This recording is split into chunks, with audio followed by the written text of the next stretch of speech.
Hi, this is Josh Marshall, and this is the Josh Marshall Podcast. We have a few things we're going to talk about today. Kind of, in a way, it's maybe kind of a slow news week. It's hard to know it's sort of like theory of news relativity, what's fast and what's slow now, right? We're coming off a lot of news, and there's actually still quite a lot of news, but a lot of it is stuff that was happening last week. We still have the ongoing drama of Kevin McCarthy. I actually just did a post that went up that I posted a little while ago, in which I said, because I've been saying, ignore the drama. He's going to be speaker.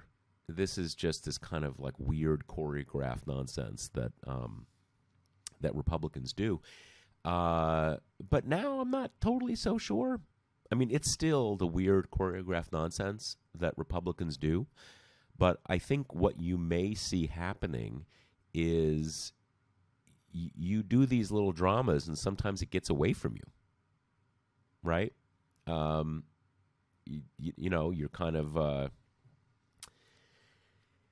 you're out hot rodding with your high school friends one night, and things get out of control, and someone gets hurt, and maybe Kevin McCarthy's going to be the one who gets hurt here.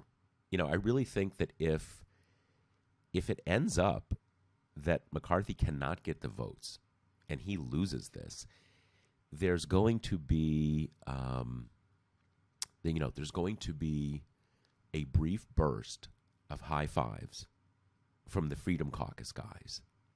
And then they're going to look at Kevin and say, are you kidding, dude? What the fuck? Because what do we do now? We have no idea what to do. How did you let this get so out of control? Because this is unlike a real leadership battle.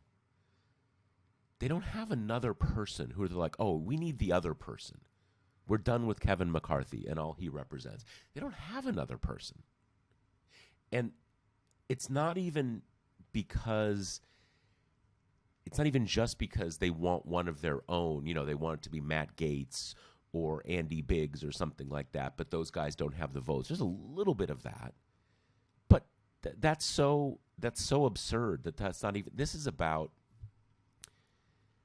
they say the journey is the destination, right? What the Freedom Caucus is about is not passing some particular law. It is about these kinds of dramas. It is about, making a John Boehner or a Paul Ryan just abase themselves and get in these kind of absurd situations. Because if McCarthy doesn't get this, and just in the last couple days, for the first time, I'm kind of starting to wonder whether he might not be able to do it. I mean, first of all, that will mean his career in politics is over. His career in electoral politics is over. You don't stick around in the leadership if you've been passed over for speaker twice. Even Kevin McCarthy is not that, without any dignity at all. And if history is any example, you resign from Congress. You're done. You don't have run the show for years, and then you're kind of just like a backbencher, kind of, talking to constituents about the pothole on their street and stuff like that. That's not how it works. But if he does go down, there's some talk about, I don't know, this McHenry guy, kind of a few different random House people who kind of are just some dude who, okay, maybe we can agree on that person. Or maybe Steve Scalise, who's the whip, his deputy. And he has been, at least in theory, kind of totally loyal to McCarthy, like, oh, that's not going to happen, blah, blah, blah, blah, blah. I will say he could come out and say, if anybody thinks that Kevin McCarthy is not going to be speaker, I will tell you right now, I will not be speaker no matter what. That would backstop this a little. He's not doing that. But it's not like there's no one they want more than Kevin McCarthy. So this is all just This is all just that kind of, House Republican wingnut thing, and it will be the same thing that the whole country will go through when we have the debt ceiling hostage crisis in 6 months or whenever that is. So we're going to talk about that. We're going to talk about some other stuff too. But before we do, let me remind you that the Josh Marshall podcast is brought to you by Grady's Cold Brew Iced Coffee. Budget resolutions, forget something starting a daily Pilates habit or giving up Twitter. This year, set a resolution you can really stick to, slashing your monthly coffee budget.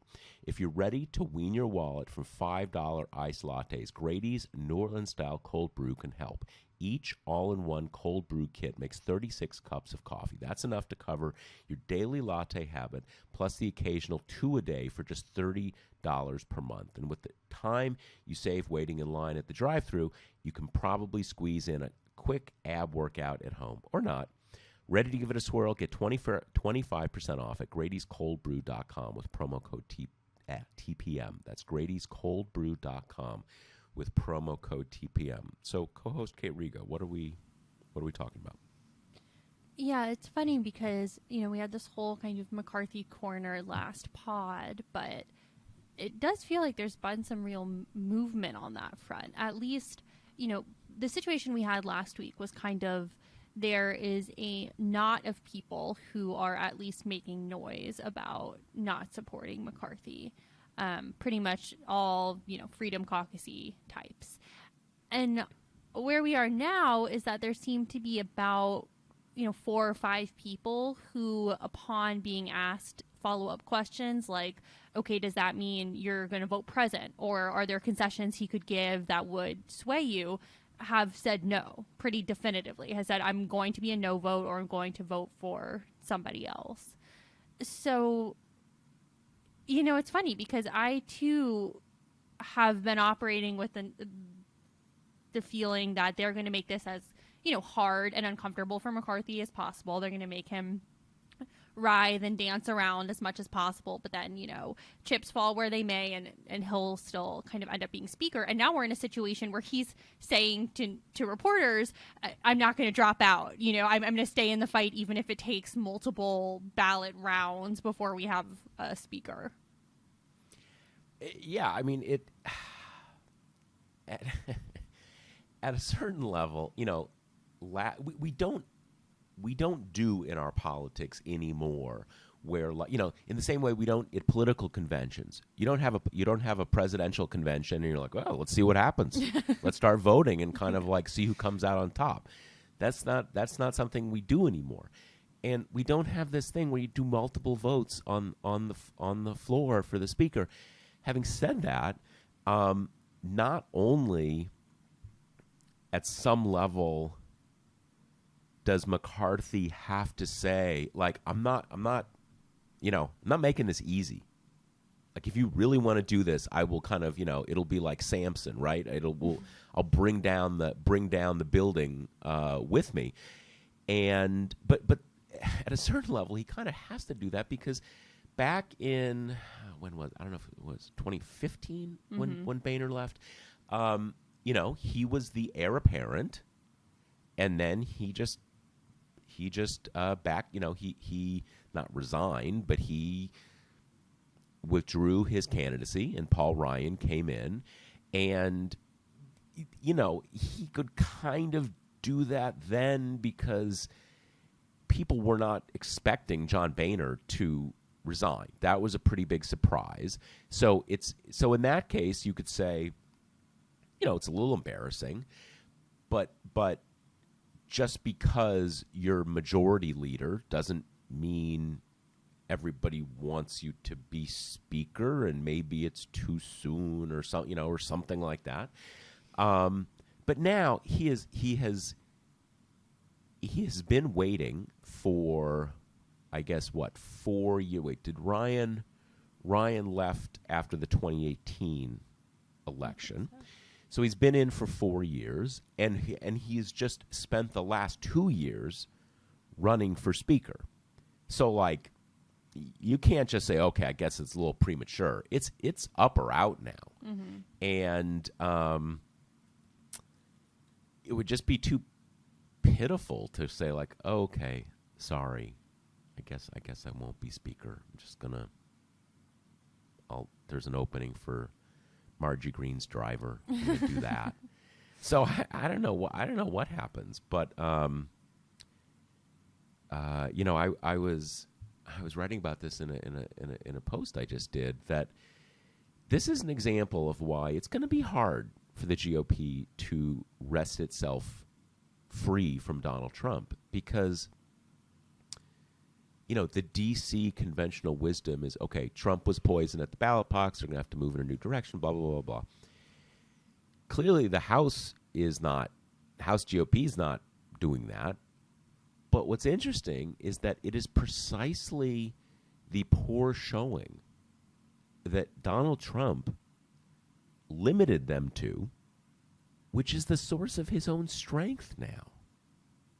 Now, it's not just his strength, it's the strength of his people, right?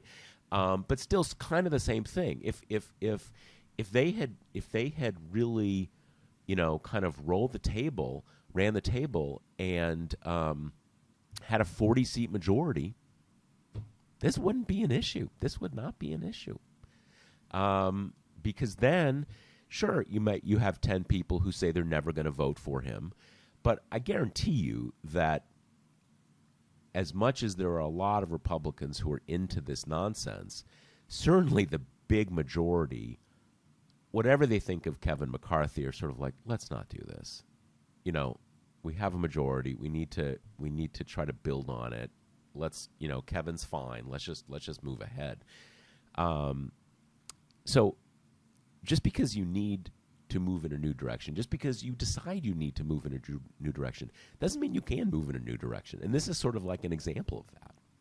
I think it's also just from the perspective of, like, you know, Republicans finally flipped a chamber, right, after 2 years of Democratic tyranny, and obviously that has been dented from the beginning because they're only going to have like a 4-seat majority when people were kind of rubbing their hands together for a 50-seat majority not that long ago. But God, it really is just kind of an indication of where we're going, that the first thing this new Republican House is going to do is have some dramatic, potentially calamitous speaker showdown, you know, on the House floor, that unless they can get their house in order in the next few weeks, looks kind of unavoidable.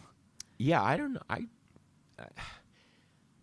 You know, I have a friend of mine who's involved in Republican politics, and we've been sort of he and I have been gaming this out. And let's set aside whatever happens with the speaker, right? The speakership. You're going to have a number of votes over the next 2 years that, you know, things like the debt ceiling, things like, you know, the first of the 10 government shutdowns we'll have over the next 2 years.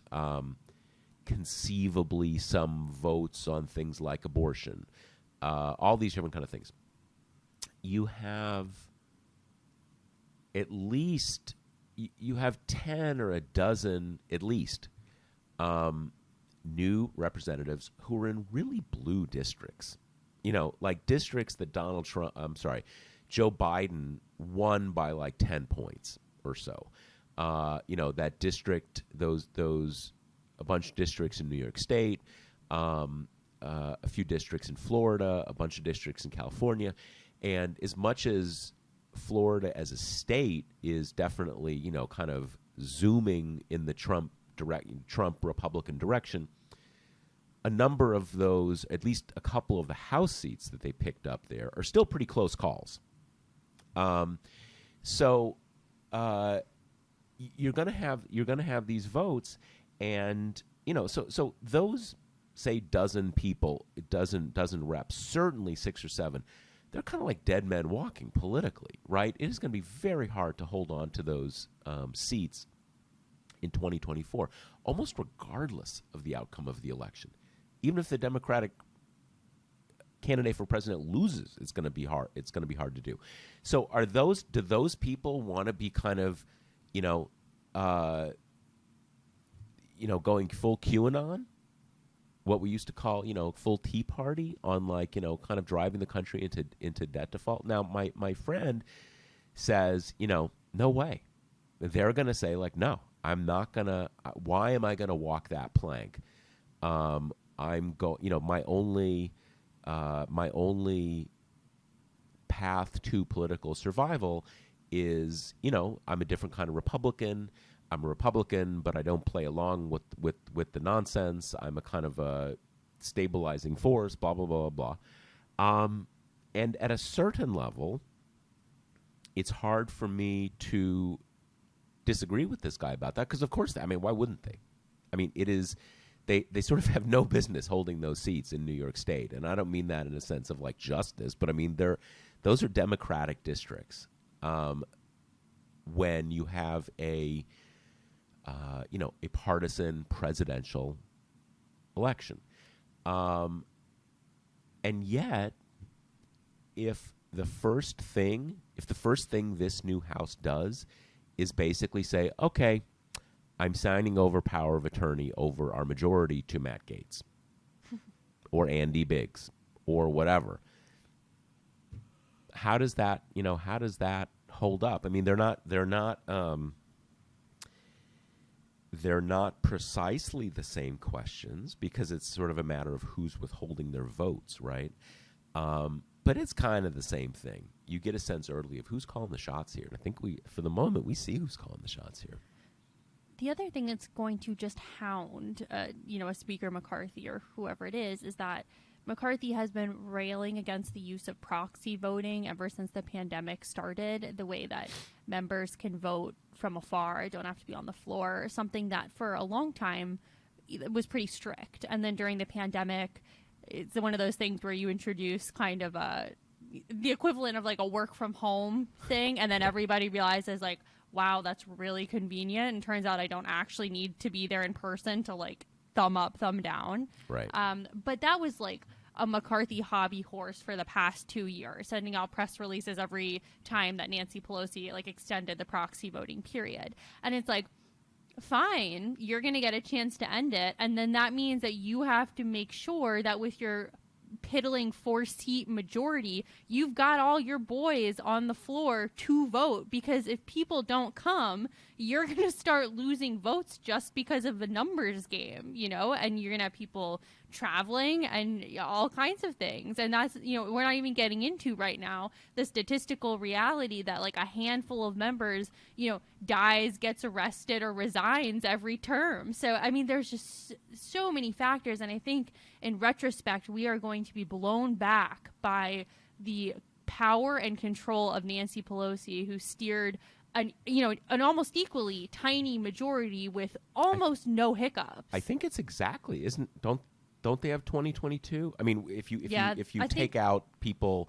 obviously a few people have passed away, right. But if kind of where they got at the beginning, I think it's identical. Mm-hmm. I think it's identical. No, this is kind of what I don't remember if it was last week's pod or the one before that. That's the thing I was trying to convey to people. I know that a lot of Democrats really like Nancy Pelosi, but it is hard to quite do justice to just how good a legislative leader she is. To your point, that keeping a caucus that has, I guess it went down to 2 or 3 with some resignations mm-hmm. and people dying. I saw one statistic, I think I have this right, that 7 of the people who were elected in 2018 to the House have died. Wow. Since then, including this the Democratic rep from Virginia who just passed away yesterday or the day before that. So that happens. And it is really hard. And yes, you had that stuff with what is it, the guy in North Jersey whose name is escaping me right now on Build Back Better and all this kind of stuff. Oh, Gottheimer. Yeah, Gottheimer. But basically, it hasn't been an issue. Mm-hmm. She's powered it through. And yes, there's some jockeying here and there. But everyone knows who kind of calls the shot, and you know, it's fun. It's some of that is that the Democratic Party is not the Republican Party, but it's hardly like you don't have any factionalism within the Democratic Party. I mean, good Lord, you have a ton of it. It's just an example that she is just a master. I mean, even I think she came in. I think she became leader after. Wait. I think after the 2002 election. I can't remember if it was 2001 or 2002. Around then, she's been the leader of the caucus for 20 years. That's unheard of in modern history. You have to go way back. I'm not even sure. You talk about Sam Rayburn, all these different kind of guys from the mists of history. I'm not even sure they were in for that long. It's just she is a truly, whatever you think of her precise politics, what her accomplishments are, she is a historic figure in that role. And Kevin McCarthy is just kind of a chump. There's not a lot of comparison. So you mentioned this, but let's dig a little deeper into the debt ceiling stuff, which is going to be kind of the defining issue in Congress for a while. And of course, we don't exactly know when the ceiling will hit. Estimates are 2023. I saw some April-ish times. People seem to think it's going to be earlier in the year than later. And we've been talking about this and reporting it on the website for a long time, which is, it was kind of baffling that pre-election, when things were tight and people were in their kind of cautious end of the campaign mode, Republicans were just openly talking to reporters about the fact that they plan to hold the debt ceiling hostage to extract cuts to Medicare and Social Security, a staggeringly unpopular bundle of policies. But I guess since they were talking about it then, we shouldn't be over surprised that now they're kind of doubling down. And this came in the form of John Thune, who's the number 2 Republican in leadership in the Senate. He gave an interview to Bloomberg where he just kind of doubled down on that. He said, he specifically mentioned he wants to look at raising the retirement age for Social Security, but suggested an inclination to do kind of across the board cuts or changes. He had one line that I thought was really telling, where he said, of course, no one's going to blow up or no one's going to make us default, blah, blah, blah. But it's hard to say there's not an opportunity here when one side is so pushed into action, which is it's just so funny how Republicans have really reached the point of being well, this is on the Democrats, even though, they're the ones obviously creating the chaos. Yeah. But the other thing that really bothered me about this Bloomberg article and some of the coverage of this is they're describing it like Republicans are going to use the debt ceiling as a vehicle to cut Medicare and Social Security. And it's just baffling to me, because I think it also drives against news incentives to kind of cloak this threat in a Byzantine kind of procedural talk. I mean, a vehicle? What? Well, it's almost like reconciliation is a vehicle. Yeah. It is literally in the way that in parliamentary speak, it is a kind of a feature that you can use to do certain things. This isn't a vehicle. It really is hostage taking. Yeah. We'll default on the debt if you don't do this. Well, and using it or Republicans want to tie entitlement reform to the debt ceiling. It's just kind of that is doing not only such a disservice to readers by kind of pretending that you would read that headline, and if you don't really know what the debt ceiling is, or kind of okay, shrug, right? A policy thing.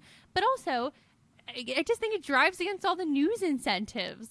Blowing up the debt ceiling is exciting and dramatic and scary. You would think that, at the very least, from a cynical kind of corporate journalism aspect, you would want to kind of page views, to go all in on it. Yeah. No, it has been perversely normalized, mm-hmm. and there's all sorts of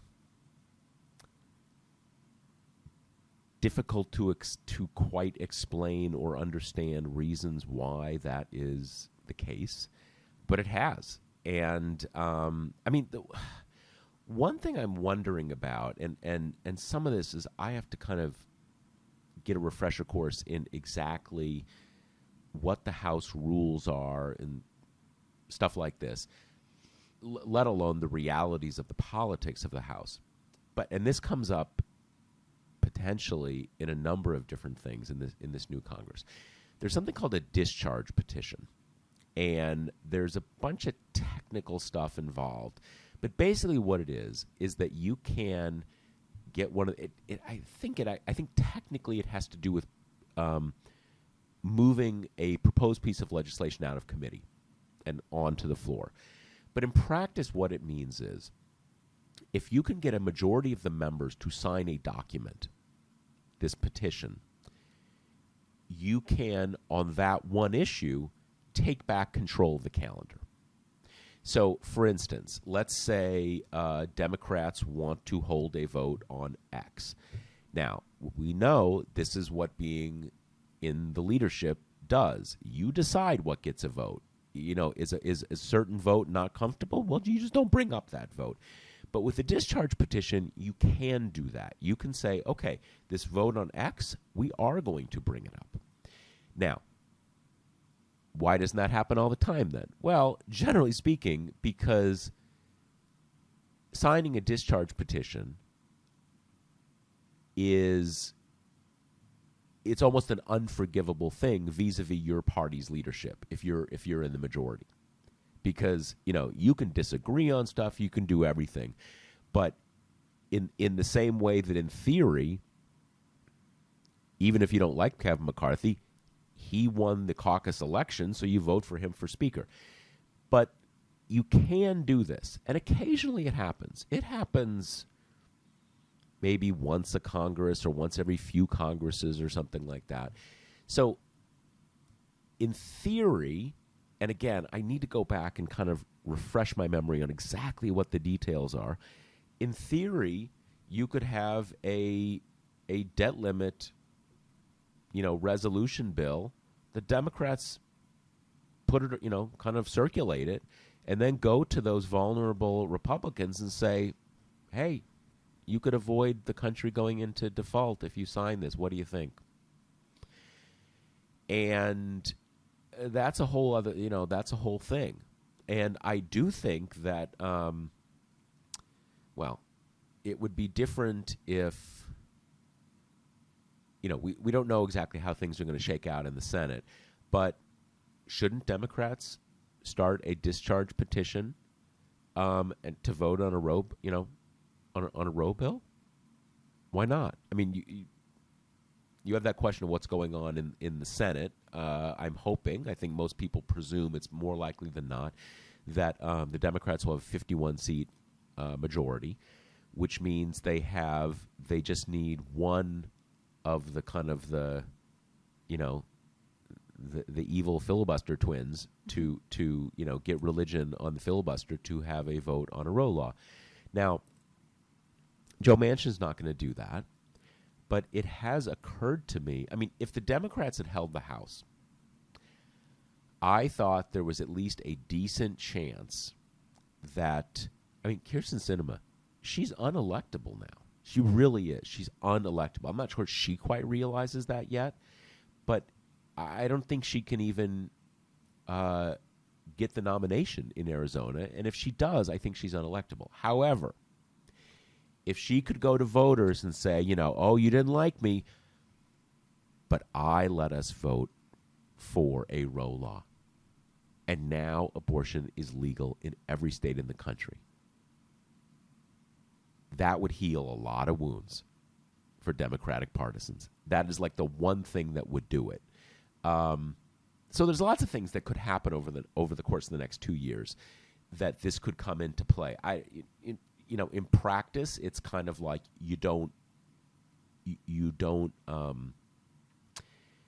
undermine your own caucus that way. But look, Republicans roll kind of different, right? So, yeah, who knows? And part of the reason why it's important to kind of think of these like crafty workarounds in terms of the debt ceiling is that it's just seeming less and less likely that Democrats are just going to deal with this by themselves before the end of lame duck, which is something we've discussed. You hike it so high in reconciliation, we just stop bumping up against it, and that's that. And they can do that by themselves without Republican support.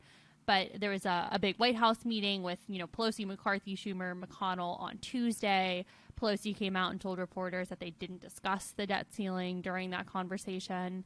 It just seems like there's not a lot of energy around it, kind of compared to the other stuff that's on the lame duck calendar. And like emotionally, I do get it. I get this idea that Republicans are basically like, or that Democrats are being charged with like babysitting for self-destructive Republicans who are insisting on like waddling into traffic. But it's just, we've been through this and you don't have to get into it again, but just the stakes are so high that like, as annoying as it is and as true that it must be incredibly tiring to be the only responsible party, it's not something we want to mess around with.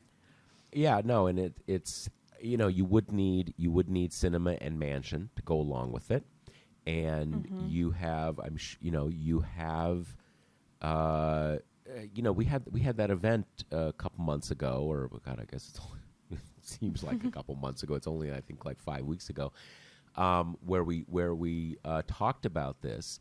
And Adam Jennelson basically said, you've got a couple issues. One is, no senator wants to be the one kind of like, oh, I don't want to do it. Can you do it? Can you do it? That sense of like, it's not a crisis yet. I don't want to deal with the crisis. It's not a crisis.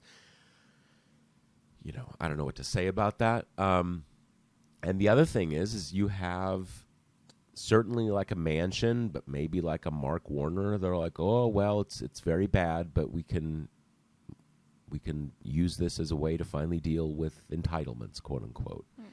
Which, I mean, there are, you can, whatever you think about entitlements, I mean, that's sort of like, kind of like, I'm not for bank robberies, but as long as we have this standoff, this is a time we can think about the distribution of money in the bank. I mean, it's just, people don't absorb what this means. When you legislate of kind of like, what can you agree to? What can you agree to? This is basically saying, if you don't agree to what I want, I will do something so terrible that you think you have to just surrender because you cannot let something happen as terrible to the country as I'm just going to do. That's hostage taking. That's kind of like doing something like that should mean you are just written out of acceptable political anything. And it's one thing that most Republicans are like, yeah, I'm down with that. Yeah, that works for me. But that you have some other people who are sort of like, well, it's bad, but kind of, we've got to live in the, got to politics, the art of the possible. I mean, this was one of Barack Obama's greatest failures as president, and one that he later recognized was a failure. When this came up in 2011, that they went into it not like, this is fucking unacceptable, you can never do this. They said, well, we're gonna have a negotiation, see if we can come to sort of a global agreement. They validated it. And you can say, well, what were they gonna do? What was their choice? Well, they did have choices. And again, this isn't me, if Barack Obama were on this episode, he would agree. We didn't think that through. We weren't thinking in the right terms. And Barack, if you're listening, standing invitation, you can always come on our podcast. We'll even break the normal format to kind of do a little interview just for you. That's totally true. And also, I think the Obama administration, naively, but thought that Republicans were actually interested in, like, not just kind of the idea of exacting concessions, but of the policy side of exacting kind of specific policy wins that they wanted. And that has not even been true. In these, like, in the subsequent debt ceiling standoff to that first one, it was just, we want you to unravel the Affordable Care Act, basically. And every time this comes up, it's always, oh, we need to curtail government spending. But, like, honestly, it even rarely gets beyond that level of generality. It's just this way that Republicans can call themselves fiscally responsible while they threaten to let the United States default. And part of the reason they keep doing it is because the biggest swath of, like, the Beltway press will let them do that and will let them call themselves fiscally responsible, and then will frame the situation as, you know, Republicans are just kind of playing hardball for policy changes. Yeah, no, it's kind of what we said at the beginning. You know, for House Republicans, it's not the destination, it's the journey. Yeah. Right. I mean, it's not really about having this is what they do.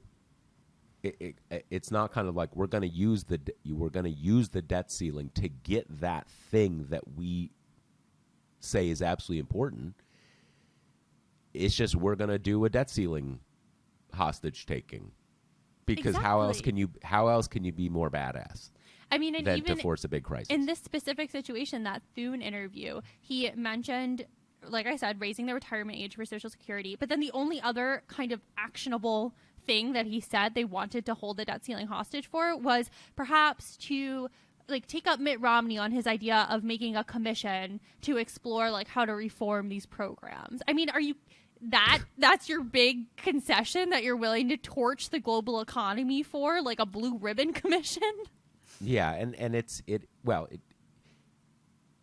also shows that, at least in theory, this is not something that's coming from the Senate side. I mean, it can't come from the Senate side. They're not in the majority. So, but the way that they are, you know, it's like I said, kind of like, all right, police are outside. The bank robbers have their gun to the bank president's head. Not a great situation, but maybe some good can come out of this. We can talk through some redistribution of wealth. I mean, what the fuck? And the right? bank robbers a couple years before had unified control and decided to do nothing about the redistribution of wealth at that time. But now, all of a sudden, we have to, like, pretend to credibly think that they're just earnestly motivated in these policy changes. It's just ridiculous. It's interesting ridiculous. if you go back, going on 30 years now, in 1995, when 1995 is when this version of Republican rule started. It actually had been, amazingly from the perspective of today, but when Republicans won the House majority in 1994, it was like the first time in like 40 years. I mean, it was, or maybe even 42, or I can't remember exactly. It was over 40 years since Republicans had been in the majority in the House, and even then they had only been in the majority for one or two terms. I can't remember exactly. But in any case, the first run at this was the government shutdowns. That's when that started. And that seemed like a kind of thermonuclear thing. Like, what? Like, the government is like, it's actually shutting down, and it's funny that in later years, Republicans would always try to say, oh, we're not shutting, you're not shutting the government down. We're not doing it. What are you talking about? When it started, Gingrich was before they realized it was a pretty big loser politically for them, he was like, I'm shutting it down. You know, we don't need government that much in the first place. And why am I shutting it down? Because Bill Clinton will crumple and fold. Because I'm the alpha here, Newt Gingrich. And what happened is, I mean, it actually happened twice, but the upshot was basically the Clinton White House said, okay, let's see how this goes. Let's see how people like having the government shut down for no reason, because you guys are complete fuckwads.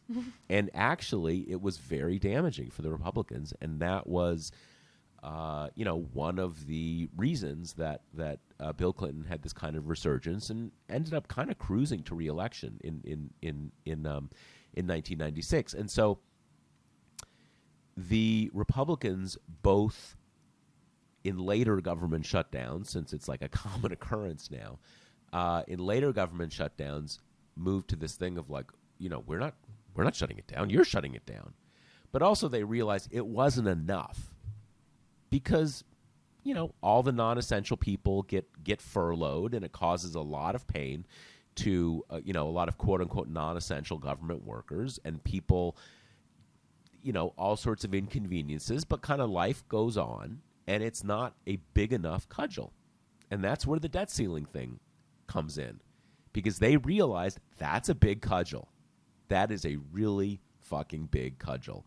And it really is something no one can allow to happen. So it's just, it's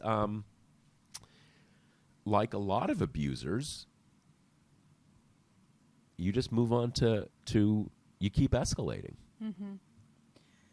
So the other thing we wanted to talk about is that Trump had dinner at Mar-A-Lago with formerly Kanye West. I guess now he's just Ye. I guess I thought it was Ye and then it was Ye. I kind of am against the whole.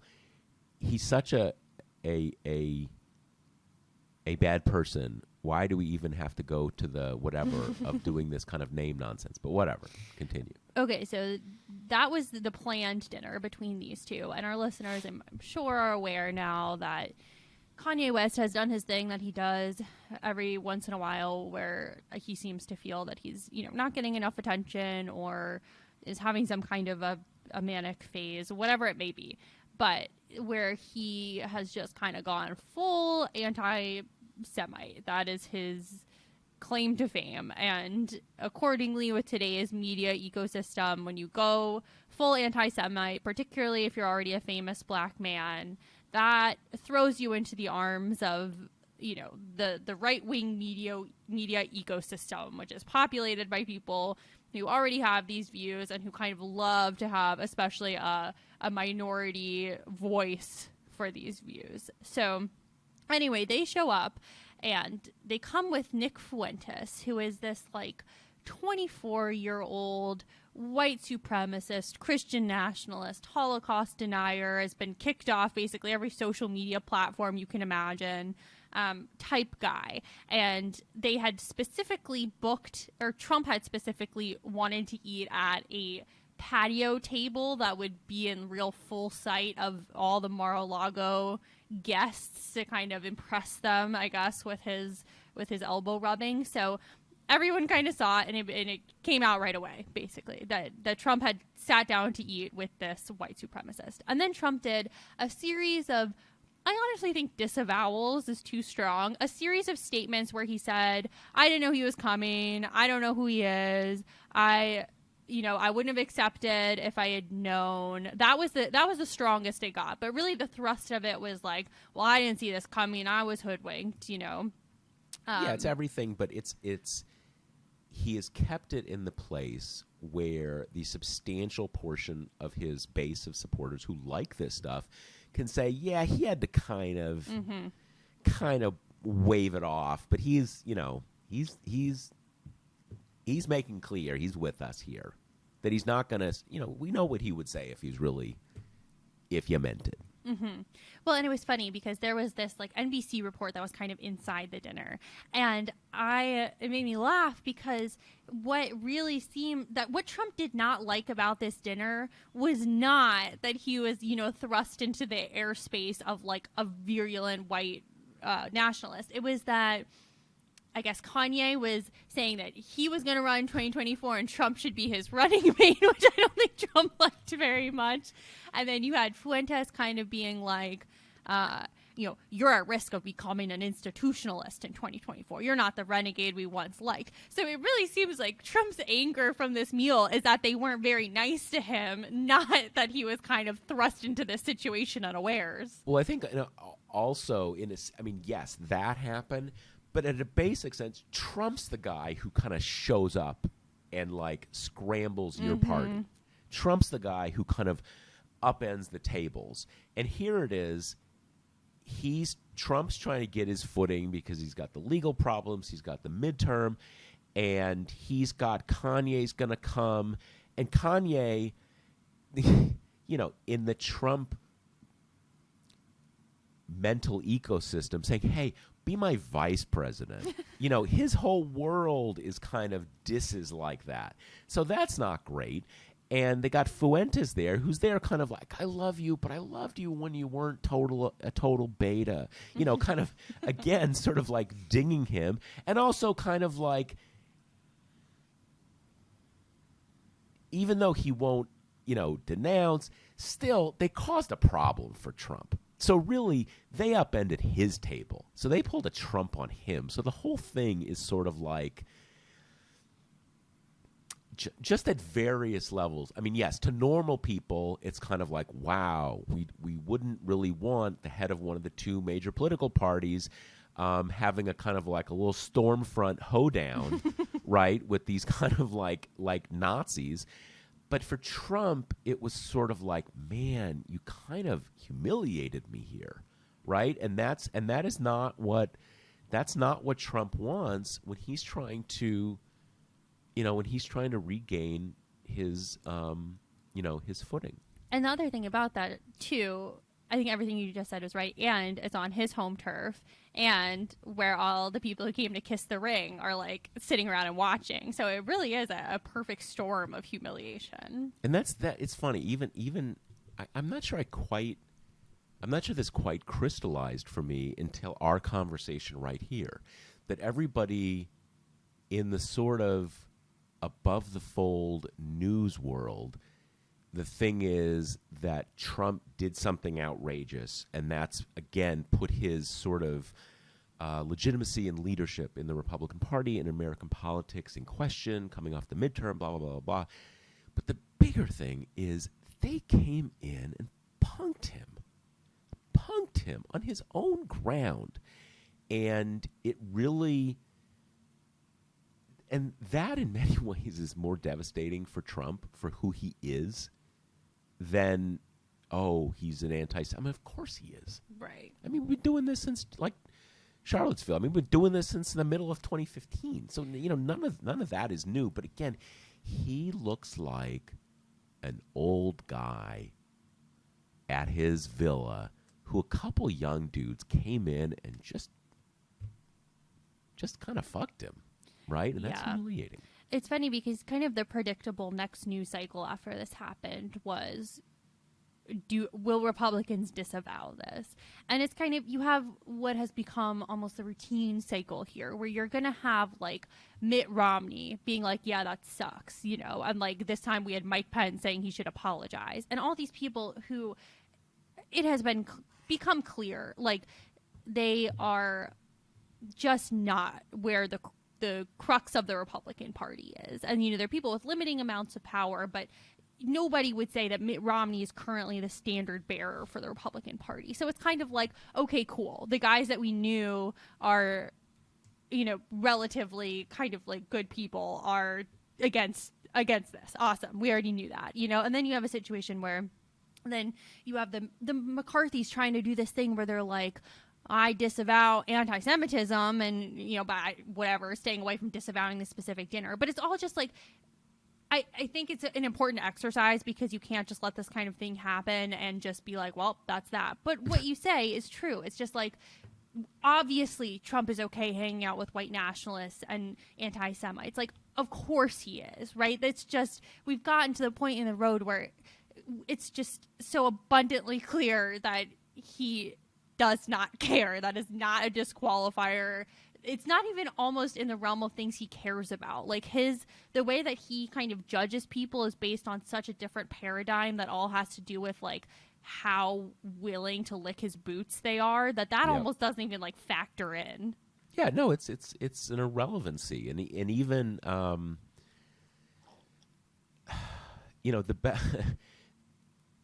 the best you can say for Donald Trump on the question of anti-Semitism, I mean, I think Trump is an anti-Semite in the sense that he doesn't view Jews as full Americans. He wants to have them as the accountants, all that kind of stuff. But is he really like upset that they're around? No, not really. He doesn't care, right? He doesn't care about that. But it works for him politically. Exactly. And so it's all, it's not even like he's so cynical that it's not even that his anti-Semitism is really that deep. Yeah. It's just what works. It's just what works for what works for him. And what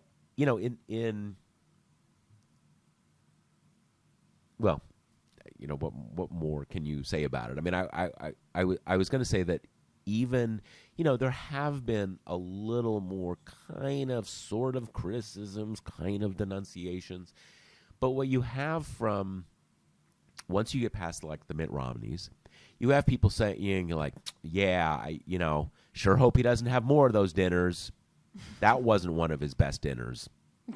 You have stuff like that, where what you want to say is kind of like someone like this. I mean, in the old world, what you would have had is something like someone who acts like this cannot be a Republican, can't serve as anything in the Republican Party. He needs to decide right now if this was a mistake, if this was a misunderstanding. He needs to make clear this will never happen again. And even then, blah, blah, blah, blah, blah. That's when something has changed. But of course, even Mitt Romney hasn't quite said that, because in a sense, Mitt Romney has no basis to say that. Mitt can say, oh, he's degraded himself, he's degraded America, he's degraded blah, blah, blah, blah, blah. But since I don't really speak for anybody in the Republican Party, that's all I got. Because he's not in a position to say like, oh, that will not stand in the Republican Party, of which I am already basically like ostracized from. Yeah, exactly. So there all you right. go. So to wrap it up with kind of a bit of good news, yesterday, Tuesday, the Senate finished the passage of the same-sex marriage bill, which we talked about last week, which does not go as far as Obergefell, but is just a really critical backstop. And the actual name is Respect for Marriage Act. That's right. Yep. And this repeals the Defense of Marriage Act, DOMA, which is the Clinton era. Right. And enforces that every state has to recognize marriage licenses that were issued in states where it's legal. And it's funny because kind of throughout this whole process, I have felt very kind of meh on the legislation, just almost in part because, like we talked about, this just feels like an issue that has been litigated. To some degree, it just feels like Americans have decided and they are just overwhelmingly fine with gay marriage. So it almost feels like we're going back to a political fight of 10 years ago, even though I guess we do that all the time now. But when it was passed, it really did kind of strike me while I was watching the votes be tallied that this is really kind of the first big response that we've had from Congress directly to the Supreme Court. This legislation came directly out of Clarence Thomas's concurrence in Dobbs. The only reason it came about at all is because the increasing sense that rights are not safe in the hands of this court. And that struck me in a kind of a newly profound way, just because we've seen really nothing else. You just get the sense that like Republicans have won the court, they've won it for the foreseeable future, and Congress is just a much less potent body, so especially with slim majorities. So even when you've got Congress, I mean, what kind of a candle does it hold to the unbridled power of the Supreme Court? And here for the first time, it's not a perfect bill, et cetera, but here was a direct response to the court being like, kind of, do your worst, but there are protections here. And in defense of the bill, I think that it is, and it's not a matter of I'm defending the bill, but I think that the authors of the bill would say it's not that they're only willing to go so far. What they basically did was that they went to the places where there's no constitutional dispute. Totally. That there is if you made a law that said every state must issue marriage licenses for same-sex couples, I think the the belief was the Supreme Court could step in and say, Congress can't do that. You can't do that. That is a state issue. But on the issue of reciprocity, you can't do that because that's just kind of like, unquestioned. So again, that's not. It is a serious shortcoming. But the reason it ended up that way is, I think, more to do with the sort of the constitutional architecture than feeling like, well, we want to protect, same-sex marriage. Not that much, right? I think that's right. I was also kind of alluding to the little religious freedom-y amendments that got tacked on there to get Republican support, which, in this framework you can understand. And honestly, nothing in the amendment is that nuts. There's just stuff in there that, like, polygamy can't be recognized by the federal government, which, like, okay, go nuts or whatever. But, and then, of course, by the same token, it does make you think, well, if we didn't have a filibuster, you wouldn't need to tack that stuff on, thank you, Manchin and Sinema. But all that being said, it's a good bill. It's like a pretty critical backstop. I think it will make a lot of people sleep easier knowing that they've got some safety net should the court turn to Obergefell. So, and a lame duck session on top of it. Yeah, I mean, one thing that,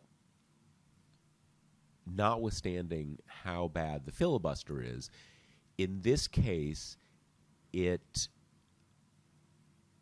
puts a sort of an emphasis on it, that this isn't just something that the Democrats could get through on a party line vote. This had, overwhelming support in the Senate, and I suspect that, in the way that these things, just to give people a sense, if the 35, 36 Republicans voted against this, if it were the case that those 36 were sort of like, I'm willing to go to the mat and fight to the death over this, you wouldn't have had the other 12 or 11 or whatever it is going ahead with it. So, they need, those people need to stand behind their vote. But at a certain level, it's kind of almost the whole Congress kind of saying, you know what, we're not doing this again. This is closed. We're done. And that is certainly even though it is an imperfect piece of legislation, I think that is a good thing for the country to say to itself, kind of like, we're not doing this again. This is done. This is settled. We're not going back here. And I think that I think it will be interesting to see, partly because of this, but also because of the outcome of this midterm, whether this is going to get the court's attention at some level. Because I think you've got there is a pretty good argument, and I don't just mean an argument that you can make. I mean an argument that it is very hard not to make, that the reason the Democrats still control the Senate and the reason they are very close to controlling the House is because of the Supreme Court and its willingness to say basically, you know what? Who cares what you think about judicial restraint and all that kind of stuff? Say hello to my friend 6-3, and we will do anything we want. And I think this is there are political rumblings here, kind of like, you know what? You're not invulnerable. You're not invulnerable. Yeah, exactly. All right. Well, I guess that is what we have. Let me remind you that the Josh Marshall podcast is brought to you by Grady's Cold Brew Iced Coffee. You can get 25% off at Grady'sColdBrew.com with promo code TPM. That's Grady'sColdBrew.com with promo code TPM. And that's it. Okay. See you next week. See you next week. The Josh Marshall podcast is hosted by me, TPM reporter Kate Riga, and TPM founder, editor-in-chief Josh Marshall. The show is produced by Jackie Wilhelm. Thanks to Why Not Jansfeld for our podcast theme song, and thanks to all our TPM members who make this possible. Rate and review us on Apple Podcasts, and subscribe wherever you listen.